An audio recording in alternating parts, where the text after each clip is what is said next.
सीताराम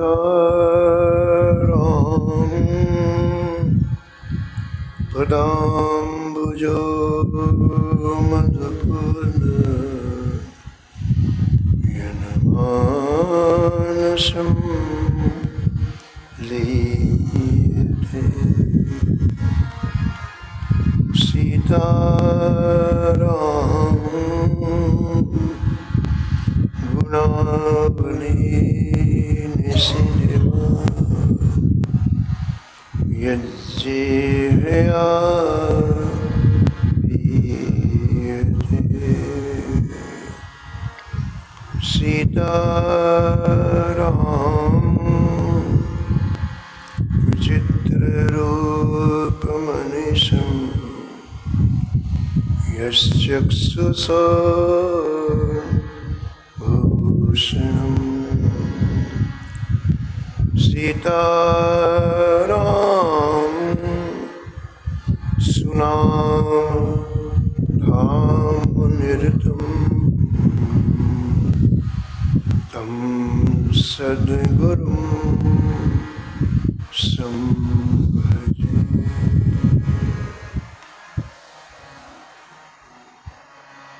नीलाम्बुज श्यामलकोमलाङ्गं सीतासमारोपितवामभागम्। पाणो महासायकचारुचापं नमामि रामं रघुवंशनाथं।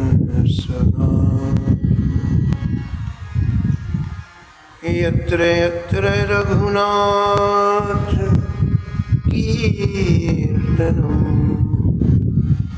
तत्र तत्र कृतमस्तकाञ्जलिं वाष्पवारि परिपूर्णलोचनं मारुतिं नमत राक्षसान्तकम्। वाञ्छाकल्पतरुभ्यश्च कृपासिन्धुभ्यः एव च पतितानां पावनेभ्यो श्रीवैष्णवेभ्यो नमो नमः। भक्त भक्ति भगवंत गुरु चतुर्नाम वपु एक। इनके पद वंदन किए नासत विघ्न अनेक। हर जो आए विराजिए कथा सुनो इतिहास। तुम श्रोता या मार्ग तुम पद रज मुआ। तुम पीछे जो और हैं श्रोता हैं रस खान। जिनके सकल मनोरथ पूरे हो श्री भगवान।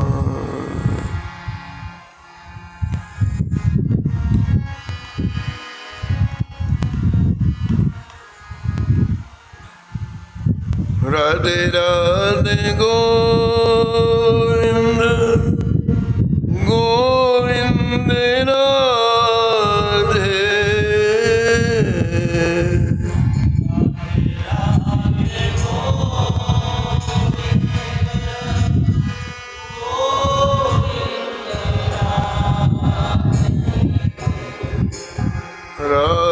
राधे गोविंद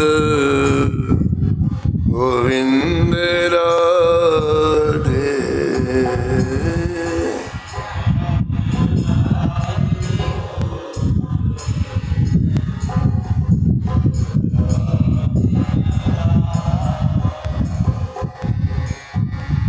राधे राधे गोविंद गोविंद राधे।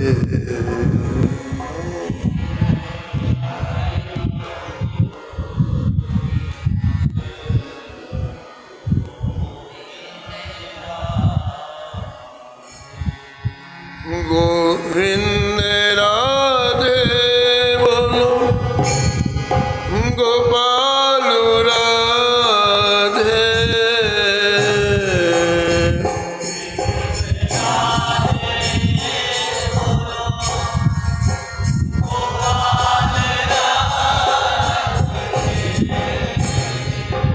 राधे राधे गोविंद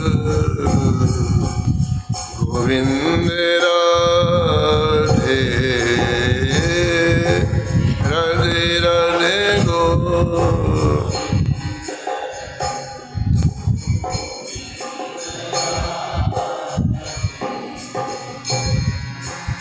गोविंद राधे बोलो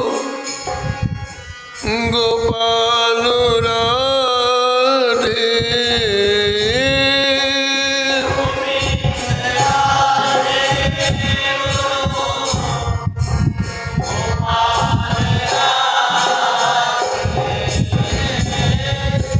गोविंद राधे बोलो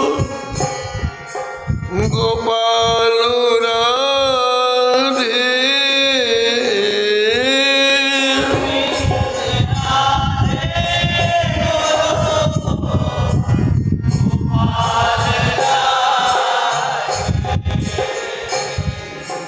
राधे राधे गोविंद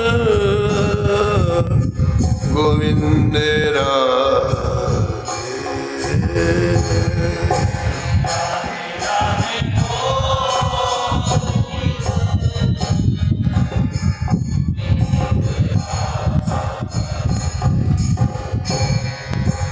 राधे राधे गोविंद गोविंद राधे।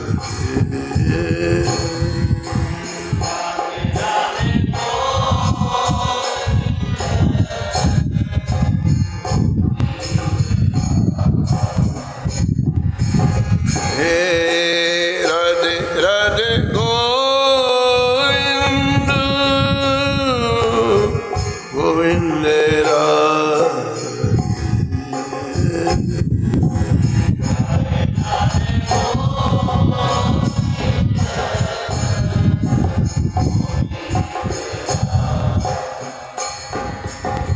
श्री जानकी वल्लभ लाल के श्री मंगल मूर्ति हनुमान जी महाराज के सपरिकर श्री भक्तमाल जी के सब संत भगवान के श्री स्वामी अग्रदास जी महाराज श्री नवाजी महाराज के श्री प्रियादास जी महाराज श्री वृंदावन धाम के श्री बाके बिहारी लाल की श्री राधा वल्लभ लाल श्री गिरिराज जी महाराज की श्री यमुने महारानी की श्री राम नाम महाराज की श्री महाराज जी की जय जय श्री राम।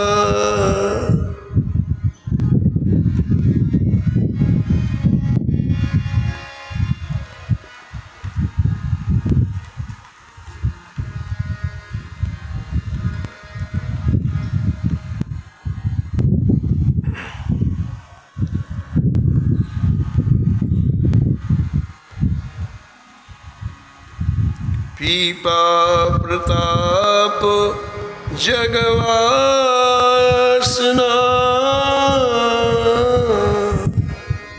कृपा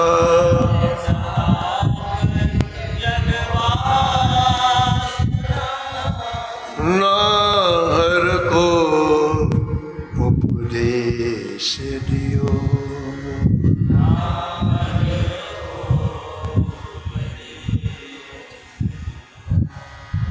प्रथम भवानी भक्त मुक्ति मागन को धायो।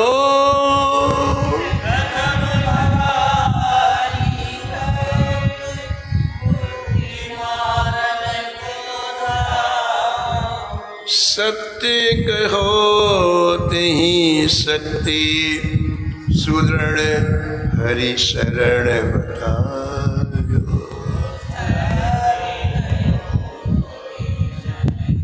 सुदृढ़ हरि शरण बता। श्री रामानंद पद पाए भयो अति भक्ति की सीमा।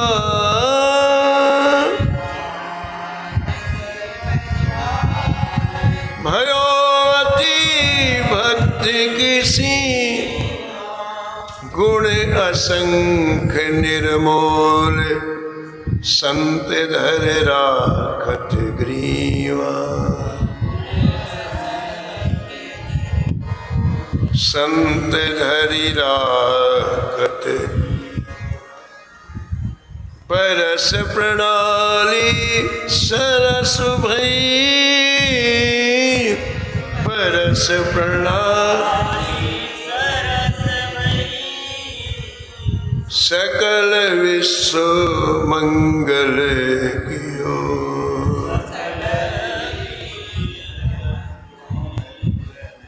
पीपा प्रताप जगवासना।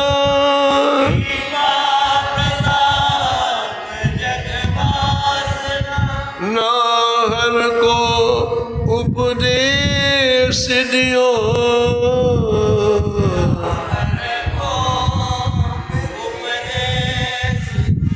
नाहर को उपदेश दियो।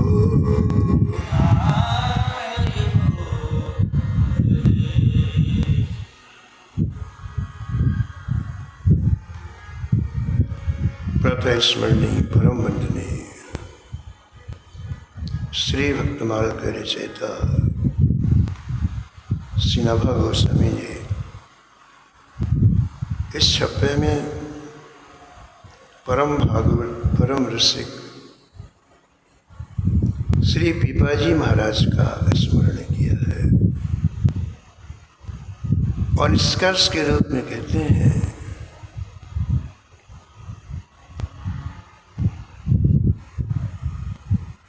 कि श्री पीपाजी महाराज संपूर्ण जगत का हित करने वाले थे। श्री गुरुदेव के अनुग्रह से भजन के प्रभाव से आपके मन में संसार की समस्त वासनाएं निवृत्त हो चुकी थी। इस मायामय जगत में आपने विश्वास नहीं किया, प्रभु के चरणों में आपने विश्वास किया। आपके भजन की सुगंध आज भी चारों तरफ फैल रही है। प्रारंभ में आप एक देवी के भक्त थे, लेकिन संतों की कृपा से, संतों के अनुग्रह से, स्वयं देवी जी के कहने से आज जगद्गुरु श्री रामानंदाचार्य जी के चरण कमलों का आश्रय ग्रहण किया। गुरुदेव ने इनकी परीक्षा ली, परीक्षा में पास हुए और जगद्गुरु रामानंदाचार्य जी ने इतना कुछ दिया इनको, इतना कुछ दिया जिसके कुछ अंश का वर्णन भक्तमाल में, संपूर्ण भक्तमाल में श्री पीपाजी का ही एक ऐसा चरित्र है जो बड़े विस्तार से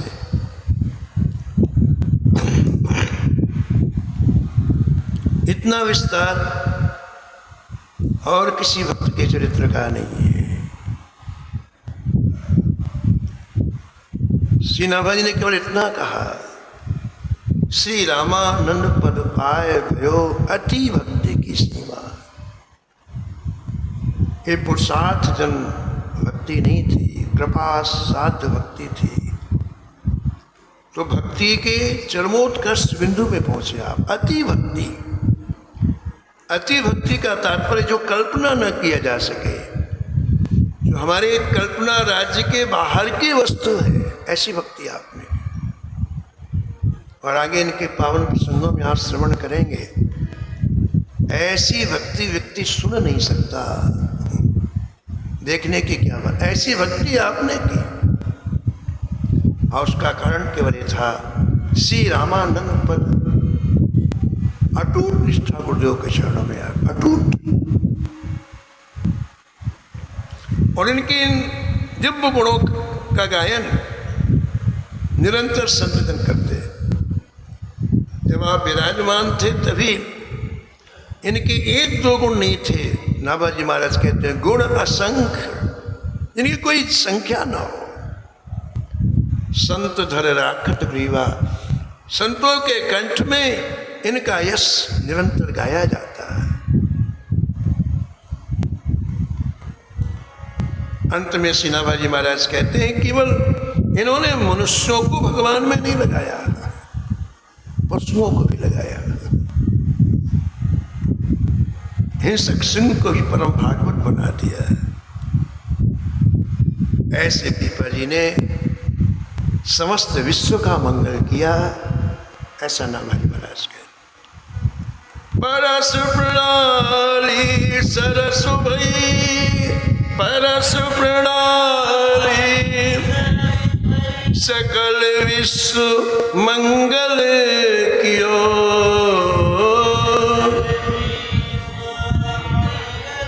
पीपा प्रताप जगवासना, नाहर को उपदेश दियो। पीपा प्रताप जगवासना, नाहर को उपदेश दियो।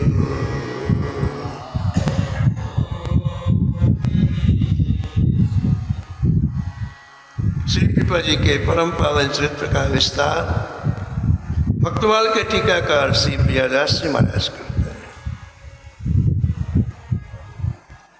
गागरोन गढ़ बड़ पीपा नाम राजा भयो।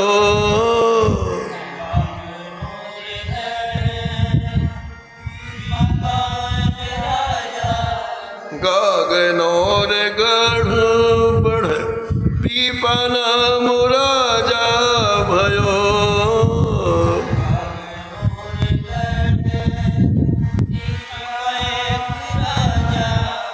लयोपन देवी सेवा, रंग चढ़ो भारिये। लयोपन देवी रंग चढ़ो भारी, रंग चढ़ो भारी, रंग चढ़ो भारिये, रंग चढ़ो भारिये।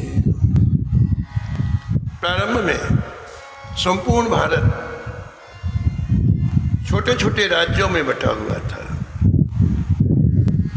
छोटी छोटी स्टेट थी भारत की, हजारों राजा थे।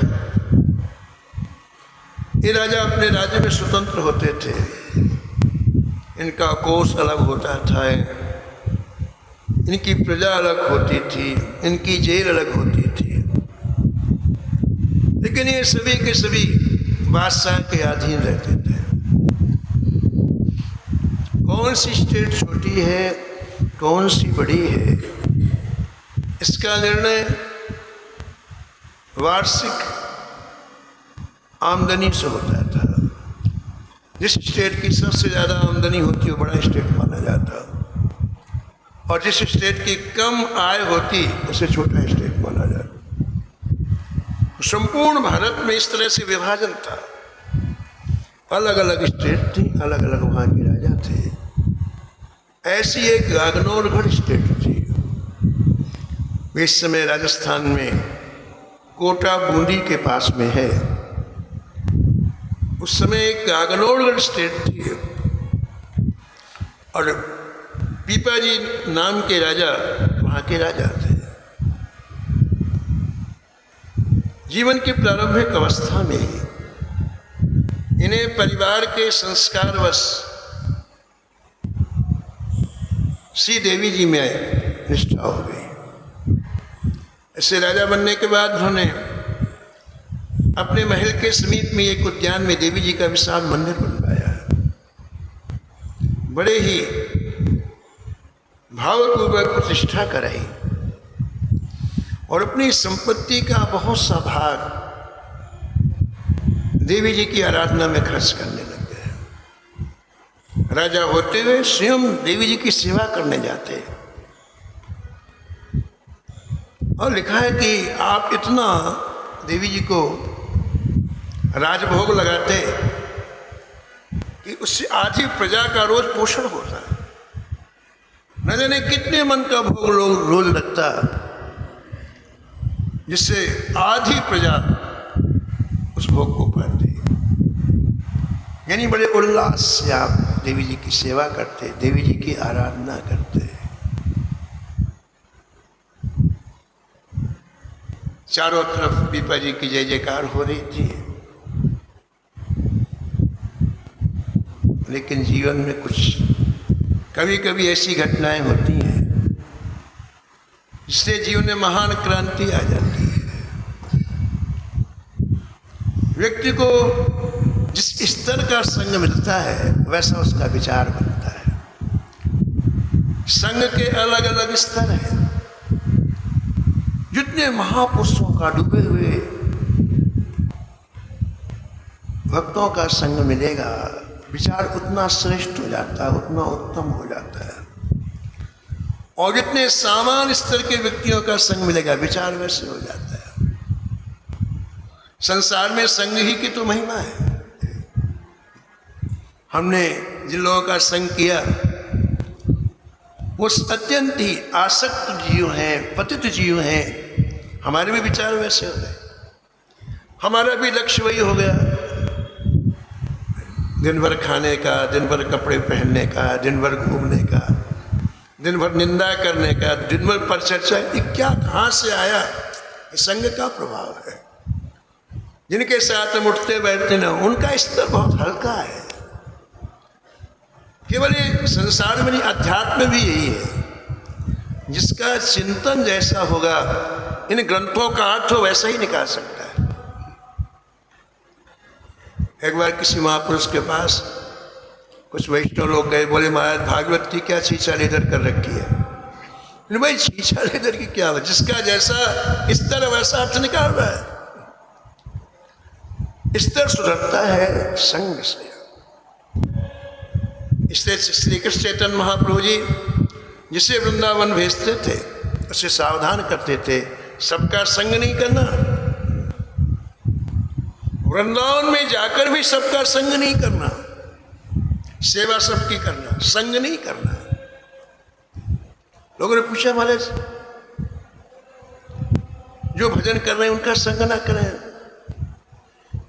बोले भजन करने वाले भी यदि किसी की निंदा करते हैं उनका संग नहीं करना।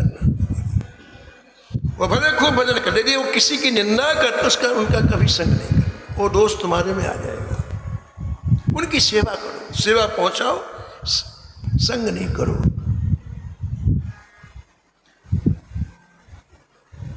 तो अपने परिवार के संस्कारवश पीपा जी ने देवी की आराधना प्रारंभ की और संयोग ऐसा कि यात्रा में निकली हुई संतों की टोली एक दिन गागनौरगढ़ से गुजरी। सूर्यास्त हो चुका था, रात्रि हो चुकी थी। संतों ने कहा अंधेरे में चलना ठीक नहीं है, यही किसी वृक्ष के नीचे विश्राम कर लेते हैं। पहले गांव के बाहर, नगर के बाहर अमराई होती थी, आम के बगीचे होते थे, और संतों को अमराई बड़ी पसंद होती है। एकांत वासा झगड़ा न झांसा, तो वो नगर में नहीं रुकते थे, गांव में नहीं रुकते थे, अमराई में रुकते थे। वहीं कहीं बाहर सरोवर होता, तालाब में स्नान करते और अपना नियम करते। तो संत रात्रि में रुक गए, प्रातःकाल 3 बजे उठ करके अपने नित्य नियम में लग गए, स्नान आदि करके। इधर क्या हुआ, प्रातःकाल देवी जी की आरती हुई और पीपा जी ने अपने सेवकों को बुलाया और कहा, देखो भाई, बाहर से कोई आगंतुक संत आया हो तो उसको आज दोपहर में प्रसाद के लिए निमंत्रण दे करके आओ, क्योंकि नगर वालों को तो पता है, लेकिन बाहर के व्यक्ति को नहीं पता कि दोपहर में देवी जी का प्रसाद मिलता है। तो देख के आओ, यदि कोई व्यक्ति आया हो या कोई संत आया हो तो उसे सादर आमंत्रण करके आओ। 4-5 सेवक पता लगाते लगाते अमराई पहुंच गए। करीब 20 संतों की टोली थी, सब भजन में लगे हुए थे। प्रणाम करके उन्होंने पीपा जी की प्रार्थना सुनाई कि महाराज, ठीक 12 बजे देवी जी का भोग लगता है, आप आज देवी जी के मंदिर में चल करके प्रसाद पाए। संतों ने कहा कि देखो भाई, आप अपने राजा से कह देना, हम लोगों के साथ में ठाकुर जी हैं, इसलिए हम प्रसाद बनाते हैं, ठाकुर जी का भोग लगाते हैं, फिर उसी को हम पाते हैं, इसलिए हम नहीं आ सकेंगे। हम सिर्फ अपने हाथों से ठाकुर जी का भोग बनाएंगे, ठाकुर जी को भोग लगाएंगे, फिर वही प्रसाद हम लोग पाते हैं, अन्य कोई प्रसाद हम नहीं पाते हैं। सेवक गया और पीपा जी से निवेदन किया। तो पीपा जी ने कहा, ठीक है, एक काम करो, रसोई का कच्चा सामान दे आओ, आटा है, चावल है, घी है, दाल है, शक्कर है, सब कुछ दे आओ। जो भी रसोई का सामान लगता है राजमहल से लेकर के संतों के यहाँ पहुँचा दो। तो सेवकों ने रसोई का संपूर्ण सामान अमराई में पहुँचा दिया। समय अनुसार संतों ने रसोई बनाई, रसोई बन के तैयार हुई तो संतों ने श्री ठाकुर जी को समर्पण किया, भोग लगाया। भोग लगने के बाद पंक्ति बैठी, पंगत बैठी, परोसने वाले संतों ने सबको परोस दिया और भगवान की जय जयकार करने के बाद जैसे गिलास तोड़ा, भगवान के भोग का गिलास तोड़ के मुख में ले जाने लगे, वैसे संतों को हृदय में करुणा उत्पन्न हुई। संतों ने विचार किया कि हम जिसका अन्न खा रहे हैं उसका कल्याण होना चाहिए। कितना सहज और सरल सौदा है। अब यो अन्न अंदर नहीं गया, लेकिन उसके कल्याण की भावनाएं इन संतों के हृदय में उत्पन्न हो गई। पूज्य डोंगरे जी महाराज एक बहुत अच्छी बात कहते थे कि संत यदि निश्चय कर ले किसका कल्याण हो जाए तो हो जाएगा, उसको कुछ नहीं करना है। संत यदि अपने मन में संकल्प ही कर ले किसका कल्याण हो जाए तो हो जाएगा। तो उन संतों ने भी ग्रास अंदर नहीं डाला, लेकिन जिसके द्वारा सामग्री भेजी गई है उन्होंने उसको देखा भी नहीं कौन पीपा है कौन कुछ नहीं, लेकिन सेवा की जो सामग्री है उसके प्रति एक कृतज्ञता का भाव। दो चीजें होती है, कृतज्ञता और एक कृतज्ञता। संसार में हर जगह आप कृतज्ञता देखोगे। आप माता पिता के प्रति बेटा कृतज्ञता कर रहा है, भाई भाई के प्रति कृतज्ञता कर रहा है, शिष्य गुरु के प्रति कृतज्ञता कर रहा है, समाज में एक दूसरे से किए हुए को ना मानना एक कृतज्ञता है। किए हुए को ना मानना एक कृतज्ञता है। और पापों में इससे बड़ा कोई पाप नहीं। कृतज्ञता रूपी दोष सबसे बड़ा दोष है। पापों की निवृत्ति का वर्णन है पुराणों में, कृतज्ञता की निवृत्ति का नहीं है। इस दोष का परिमार्जन ही नहीं है। किए हुए को न, भगवान ने हमारे साथ क्या क्या किया हम नहीं मानते। कितने बड़े कृतज्ञ हैं हम।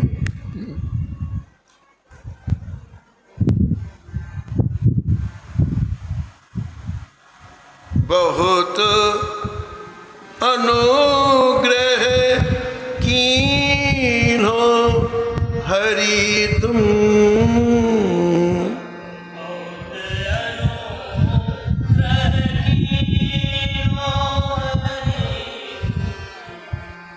बहुत अनुग्रह कीन्हो हरि तुम,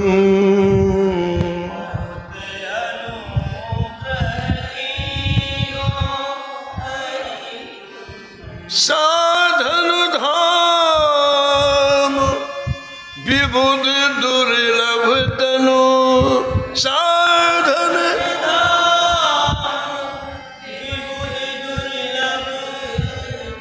मोहि कृपा कर दीन्हो,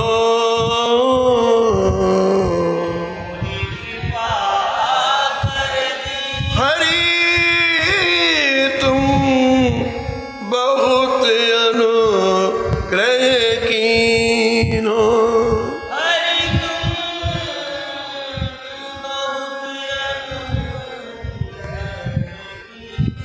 संतों ने कृतज्ञता प्रकट किया है ठाकुर जी से। इस कृतज्ञता रूपी दोष को बचने के लिए कृतज्ञता प्रकट की। सृष्टि के प्रारंभ से इन आचार्यों ने, संतों ने कितना किया हमारे लिए। आज संत नहीं होते तो कोई धाम में नहीं आता, किसी के मुख में राम कृष्ण का नाम नहीं होता। इनके प्रति हमें कृतज्ञता प्रकट करनी चाहिए। और कृतज्ञता क्या है? इनके पावन चरित्रों का श्रवण कथन एक कृतज्ञता है। इनका स्मरण एक कृतज्ञता है। जिन्होंने इतना कुछ किया उनके लिए हमने क्या किया? कुछ नहीं किया। एक कृतज्ञता है। संपूर्ण रामचरित्र सुना दिया कागभूषण जी ने गरुड़ जी को, संपूर्ण रामचरित्र। और अंत में गरुड़ जी ने एक प्रश्न किया, काग देह के ही कारण पाए, काग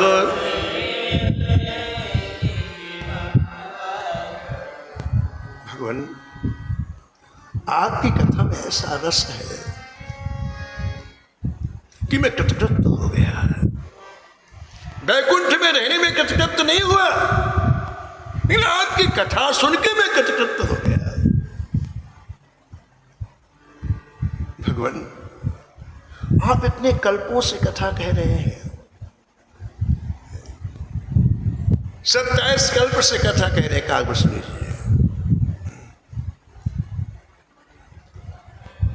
27 ब्रह्मा बदल चुके, लेकिन कागभूषण जी कथा चल रही है। तो आपने एक कौवे की देह क्यों धारण कर रखी है? आप तो कुछ भी बन सकते हैं, ब्रह्मा बन जाए, इंद्र बन जाए, देवता बन जाए, लेकिन आपने कौवे की देह क्यों धारण कर रखी है? जैसे ये मेरे मन में जिज्ञासा है जानना है, ऐसा प्रश्न किया है। ग्रंथकार कहते हैं ये प्रश्न सुनते ही कागभूषण जी की आंखों से टप टप आंसू गिरने लगे। पूरे कथा सुना दी, कहीं रोए नहीं कागभूषण जी। लेकिन जब ये प्रश्न किया काग देह कहीं कारण पाई, तो द्रवीभूत नहीं रोक पाए अपने, बड़ी देर तक कुछ बोल नहीं पाए, आंसुओं से पूरा शरीर गीला हो गया। तो गुरु जी ने फिर कहा कि जय जय, इस प्रश्न के सुनते ही आप इतने अधीर क्यों हो गए, इतने गदगद क्यों हो गए? तब कागभूषण जी ने कहा, गरुड़ जी, आपने ये प्रश्न करके मेरे प्रति बड़ा एहसान किया है। आपने जो प्रश्न किया है अब मैं उसका उत्तर दूंगा, और उस उत्तर में उन संतों का चरित्र सुनाऊंगा जिन्होंने मुझे यहां तक पहुंचाया। मैं अपने पुरुषार्थ से यहां नहीं आया, जिन संतों की कृपा हुई, अनुग्रह हुआ, उनका स्मरण मुझे हुआ है। वो कितने दयालु थे, कितने कृपालु थे, जिन्होंने मुझे आज यहां पहुंचा दिया। इस प्रश्न के उत्तर में उनके चरित्रों को गायन करने का सौभाग्य मुझे मिलेगा। उनकी करुणा और उदारता देखकर मेरा हृदय गदगद हो गया। ये कृतज्ञता है जिसने हमारे साथ कुछ भी किया है, भले हम कुछ दे ना सकें, कर ना सकें, हृदय में भाव रखें।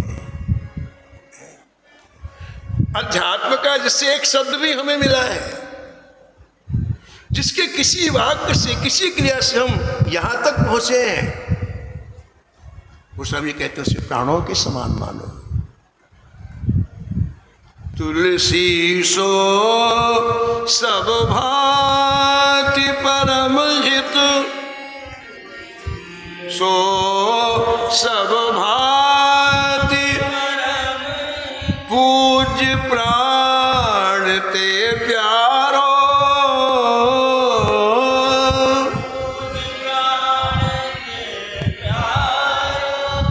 जासो होए स्नेह राम पद, जासो होए स्नेह राम, ऐ तो मत हमारो, है तो मत हमारो, है तो मत हमारो। एक कृतज्ञता है। इसलिए हनुमान जी जब कथा सुनने के लिए बैठते हैं तो टप टप आंसू गिरते हैं। कैसी कृपा किया ठाकुर जी ने, मैं लायक नहीं हूं, लेकिन कितना बड़ा सौभाग्य आपने प्रदान किया, आपकी कथा सुनने का सौभाग्य। ये कृतज्ञता है। तो उन संतों ने ग्रास मुख में नहीं दिया, यागनौरगढ़ में केवल हाथ में लिया और श्री रघुनाथ जी से प्रार्थना करने लगे, श्री सीताराम जी से प्रार्थना करने लगे, हे नाथ, जिसने भी यह सेवा की है, उन्होंने नहीं देखा पीपा को, जिसने भी यह सेवा की है, भगवान आप उसके ऊपर अनुग्रह करो, कृपा करो। और शुद्ध कोई वाक्य कहने तो ठाकुर जी स्वर्ण अक्षरों में लिखते हैं, चारों युग चतुर्भुज सदा, चारों युग भक्ति गिरा साची करण, भक्ति गिरा। संत के मुख से निकले हुए शब्द को ठाकुर जी सत्य करते हैं। पूज्य महाराज जी श्री मुक्तादास जी महाराज कहते थे, तोप का निशाना चूक जाए ऐसा संभव है, लेकिन भक्त के मुख से जो शब्द निकलेगा वह इधर सुधर नहीं हो सकता, वो हो गई।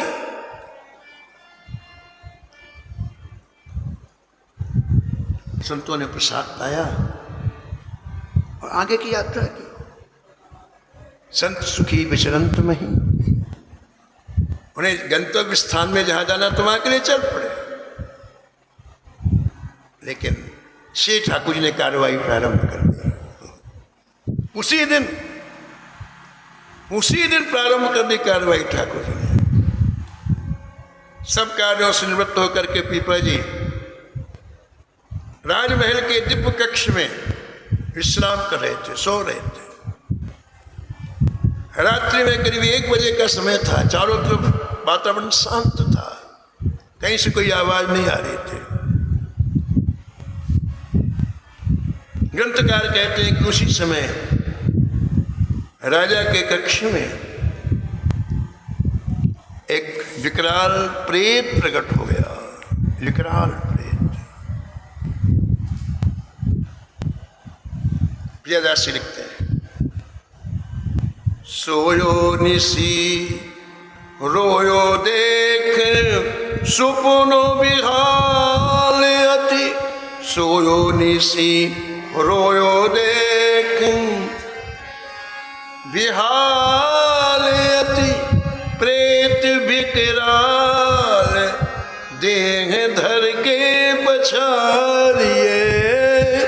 प्रेत विकराल देह धर के पछाड़िए। धर के पछाड़िए। धर के पछाड़िए।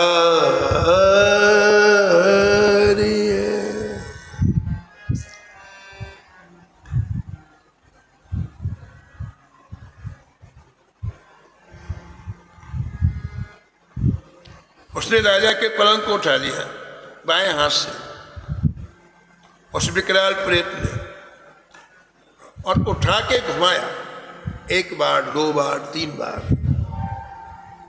राजा की आंख खुली और घबरा गया। केवल घुमाया नहीं, उसने घुमा करके जमीन में कस के पटका। इतनी जोर की चोट लगी पीपा को कि बेहोश हो गए। 2-3 घंटे के बाद होश आया तो दृश्य आंखों के सामने आया। बड़ा विकराल प्रेत कैसे प्रकट हुआ, कैसे उसने मेरे को पलंग के सेट उठा करके जमीन में पटका। वो दृश्य देख करके राजा रोने लग गया।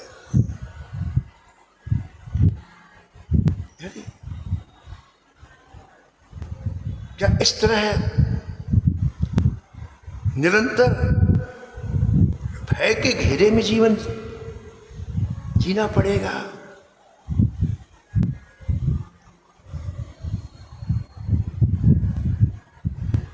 उसे देवी जी की याद आई। सो तो पाया नहीं राजा, स्नान किया और प्रातःकाल देवी जी की सेवा में जाता ही था। रेशमी वस्त्र पहन करके देवी जी की सेवा में गया।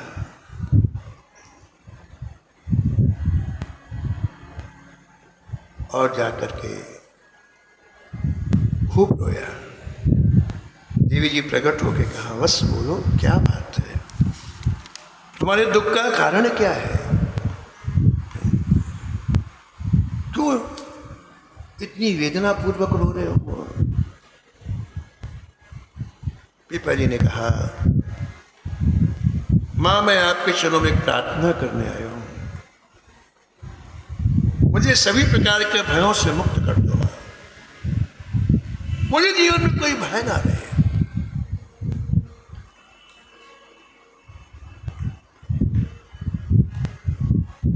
भोगे रोग भयं सुखे क्षय भयं वित्ते चराज्ञो भयं। भोगे रोग भयं सुखे क्षय भयं वित्ते चराज्ञो भयं। सृष्टि में जितने जीव हैं वो भय से आक्रांत हैं, डसे हुए भय से। जिसके पास विपुल भोग है उसको रोगों का भय रहता है। कहीं शरीर रोगग्रस्त हो गया तो हम भोग नहीं भोग पाएंगे। जिसके पास अनेक तरह के सुख हैं, सुख छीनने का भय रहता है, कहीं छीन ना जाए सुख। जिसके पास बहुत धन है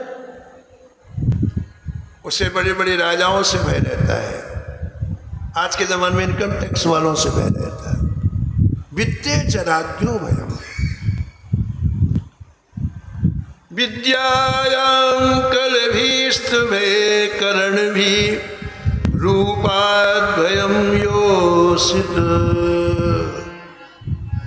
जो बहुत बड़ा विद्वान है उसे इसका भय रहता कहीं कोई और बड़ा विद्वान ना मिल जाए। जो बहुत रूपवान है उसे इसका भय कहीं बुढ़ापा ना आ जाए। बुढ़ापा आते ही रूप गायब। रूपाद्वयं योषिति। इष्टे शोक भयं रणे रिपु भयं काये कृतान्ताद् भयं। जो हमारा अत्यंत प्रिय है उसके वियोग का दुख कहीं वो चला ना जाए। रण में शत्रु का भय और जिनको शरीर प्राप्त है उनको मृत्यु का भय।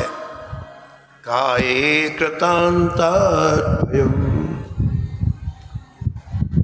सिद्धं जन्म निरर्थकं क्षितितले विष्णो पदं निर्भयम्।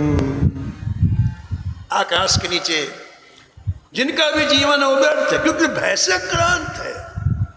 निरर्थकम क्षितितले, भय से आक्रांत जीवन कहते निरर्थक है। फिर सार्थक जीवन कौन सा है? विष्णु पदम निर्भयम। इसने अपने आप को, अपने जीवन की इस बागडोर को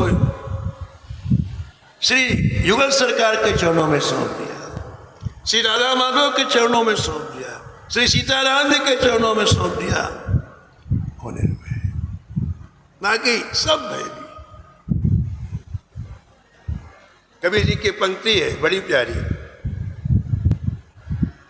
राजा भी जई है, रानी भी जई है, राजा भी जई है, रानी भी जई है पवन और पानी। जई है पवन और पानी। कबीरा जाओगे हम जानी, कबीरा कबीरा जाओगे हम जानी।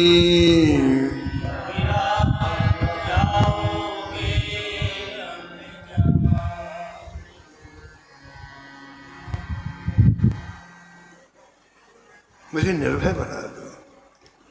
पिताजी देवी के चरणों में रो रो के प्रार्थना कर रहे हैं, मुझे निर्भय बना दो।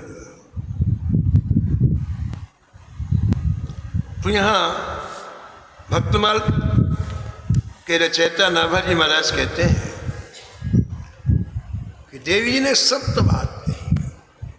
इसका तात्पर्य क्या हुआ कि देवता कभी असत्य नहीं बोलते हैं, देवता कभी झूठ नहीं बोलते।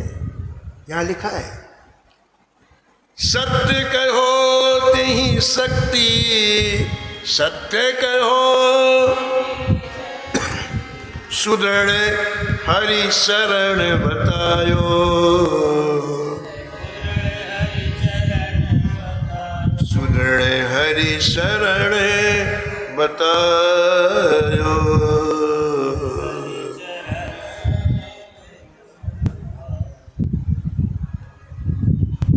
रोते पिताजी को देख करके देवी जी ने क्या कहा?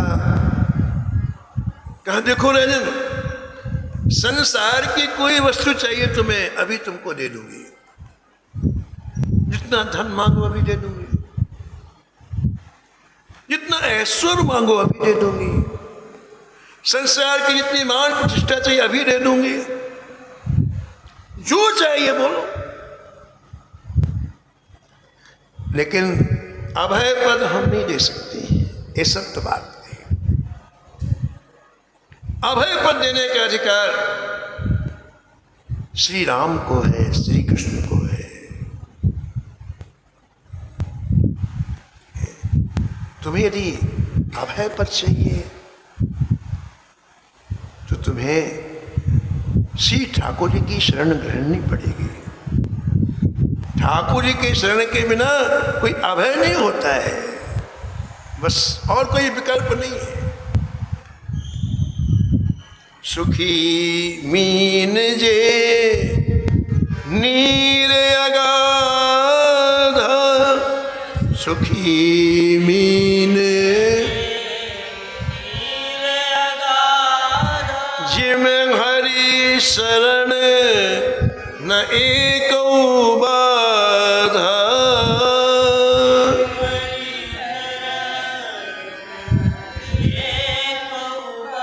जिम हरि शरण न एकौ बाधा।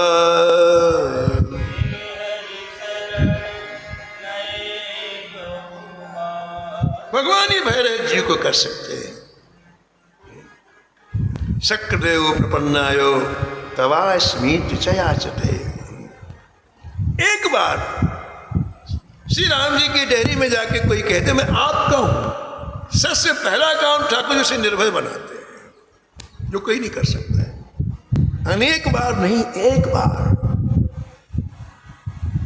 शक्रदेव प्रपन्नायो तवास्मीति च याचते, अभयं सर्वभूतेभ्यो ददामेतद् व्रतं मम। सबसे मैं निर्भय कर देता हूं, ठाकुर जी कहते हैं। पूज्य महाराज श्री मथुरादास जी महाराज से कहते थे क्या अभय का क्या मतलब है? भगवान कहते मैं अभय कर देता हूं, क्या शत्रुओं को मार देते भगवान? क्या उसकी विपत्तियों को दूर कर देते? बोले नहीं नहीं नहीं, सबसे बड़ा भय जन्म और मृत्यु का है। हर जीव भयभीत है, इधर जन्मा उधर मरा, उधर मरा इधर जन्मा। ये साइकिल कभी समाप्ति नहीं होती है, ये क्रम कभी समाप्त नहीं होता है। हम लोगों की अरबों बार मृत्यु हुई, अरबों बार जन्म हुआ है। इस निरंतर ये क्रम चला आ रहा है। तो मानो भगवान कहते हैं कि जो एक बार आके मुझे प्रणाम करता है, मैं उसको जन्म मृत्यु के भय से अलग कर देता हूँ। ये शत्रु फत्रु कुछ भी नहीं, ये क्या है? जो सबसे बड़ा भय वो जन्म मृत्यु का है, उससे ठाकुर जी अभय कर देते हैं। अभयम सर्वभूतेभ्यो ददामि तद् व्रतं मम। राजन, जब तक ठाकुर जी की शरण में नहीं जाओगे तब तक निर्भय नहीं हो सकते हो।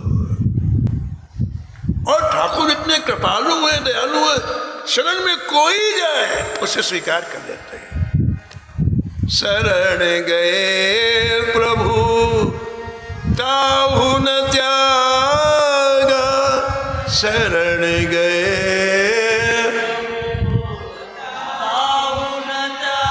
विश्वद्रोहे कृत अघुजिहि लागा,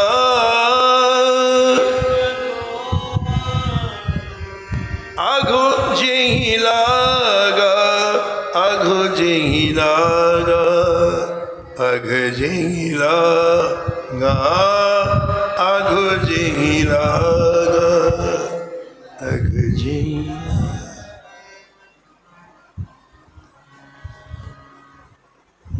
पिताजी ने जिज्ञासा की, माँ भगवान की शरण में कैसे जाया जाता है?